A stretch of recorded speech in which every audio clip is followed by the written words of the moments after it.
There are many ways that we can learn to flow like the water.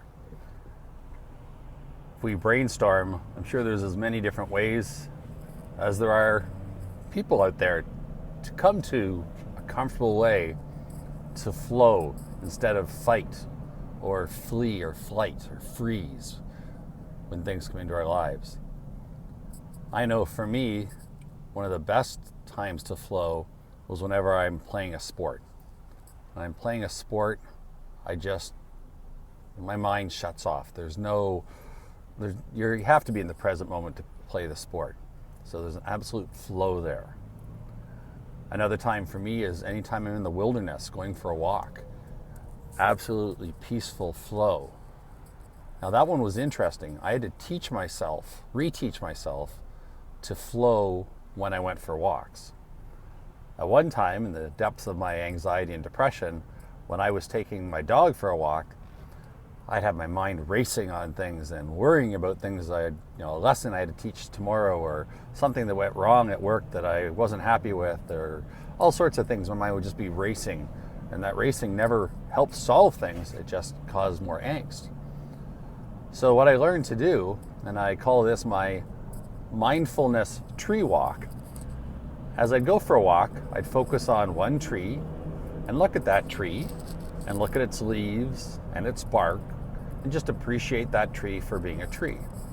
And I'd focus on that tree until I got to it, and then I'd focus on the next tree and I'd appreciate that tree, the different color of the leaves and shape. Is it losing its leaves? Is it spring? And I'd continue on for the next tree and the next tree. And after 3 or 4 trees, I didn't have to focus on the trees anymore. I was able to just be. My mind wasn't racing about the future or the past. It was just in the present moment, and I was just enjoying the walk. So that's another way that I flow. I know as a teenager growing up, living through the angst that I didn't know was anxiety or depression then, my place to find peace was quite often with a pen in my hand and writing. And I wrote a lot of poems that maybe some didn't rhyme. Some that did rhyme that were songs in my head, but I don't have that music in me.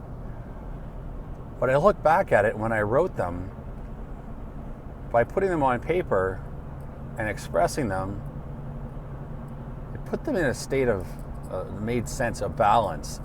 And all of a sudden, something that seemed really, really bad or scary or worried lost that power or control because I had expressed it. And so part of learning to flow is also learning to get it out and not to keep it bottled up.